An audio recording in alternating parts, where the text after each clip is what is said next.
Shalom saudara-saudara, senang sekali saat ini kita bisa jumpa lagi dalam program Suara Gembala edisi hari ini, Senin 19 April 2021. Saudara, kalau kita perhatikan dan ikuti berita-berita yang ada di dalam masyarakat akhir-akhir ini, maka salah satu berita yang cukup mendominasi adalah berita-berita mengenai kerusuhan atau pertikaian dengan berbagai latar persoalan atau penyebab. Berita tentang bagaimana ada tindakan-tindakan kekerasan, bahkan ada pemboman dan penembakan yang terjadi di Makassar misalnya, atau di markas besar Kepolisian Republik Indonesia. Saudara, pertikaian yang terjadi di dalam masyarakat bukan hanya terjadi dalam masyarakat, tetapi juga dalam lingkup gereja pun kita bisa saksikan adanya persoalan-persoalan yang timbul, baik yang disebabkan oleh persoalan-persoalan yang kecil, yang sepele, maupun persoalan-persoalan yang serius.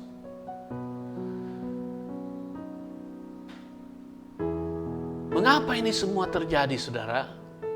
Salah satunya karena tidak adanya kedewasaan dari semua pihak, terutama tidak adanya kedewasaan iman. Apabila jemaat ada dalam kedewasaan iman, maka segala pengaruh dan godaan yang datang, baik dari dalam diri sendiri, dalam persekutuan jemaat maupun yang datang dari luar, semua pasti dapat diantisipasi dan dapat diatasi. Bukan itu saja, saudara, dengan adanya kedewasaan iman, maka jemaat akan menikmati keutuhan dan kesatuan.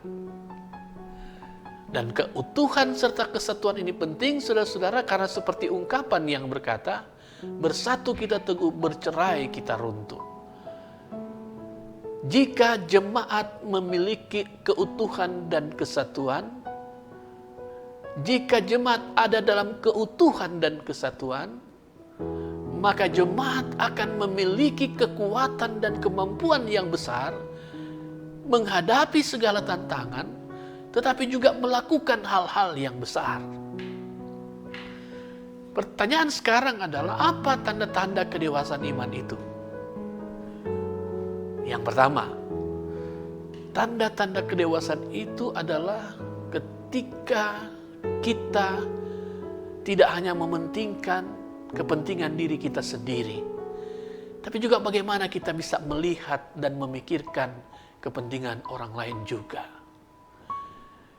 Yang kedua, sebagai warga gereja, kedewasaan itu tercermin ketika kita berupaya untuk mencapai kepenuhan Kristus yang ditandai dengan adanya kerendahan hati, kelemah lembutan, dan kesediaan untuk saling berbagi dan membantu. Dan yang ketiga, kedewasaan iman itu ditandai oleh karunia-karunia yang dimiliki oleh setiap anggota jemaat, dipersembahkan untuk pembangunan tubuh Kristus bagi kemuliaan Tuhan. Ini yang dikatakan oleh Rasul Paulus dalam pembacaan Alkitab kita, dalam bacaan Alkitab, yaitu dalam kitab Efesus 4 ayat 13, khususnya bagian ayat 13 sampai 15. Saudara-saudara, nilai kesatuan dan kebersamaan sebagai satu tubuh Kristus nyata lewat sikap saling membantu dan menopang satu dengan yang lain. Dan ini harus dimulai di dalam keluarga-keluarga jemaat. Selanjutnya, kehidupan berjemaat. Dalam kehidupan berjemaat, kita juga dipanggil untuk memupuk dan memelihara keutuhan dan kesatuan jemaat. Dalam masyarakat juga demikian. Boleh kritis, silakan. Boleh berbeda pendapat, tapi semuanya harus dilakukan dengan hati yang bijaksana dan jiwa yang lemah lembut. Sebab di dalam kebersamaan, ketika terjadi perbedaan, orang mudah sekali terjebak pada roh kesombongan dan pemaksaan kehendak kalau dia tidak memiliki roh dan jiwa Kristus di dalam hidupnya. Pada akhirnya saudara-saudara, semua yang kita pikirkan dan semua yang kita lakukan hendaknya semua ada di bawah terang firman Tuhan.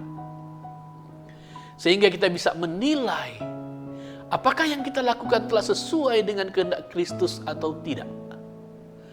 Sebagaimana Galatia 6 ayat 4 yang berkata, "Baiklah tiap-tiap orang menguji pekerjaannya sendiri, maka ia boleh bermegah melihat keadaannya sendirian dan bukan melihat keadaan orang lain." Amin.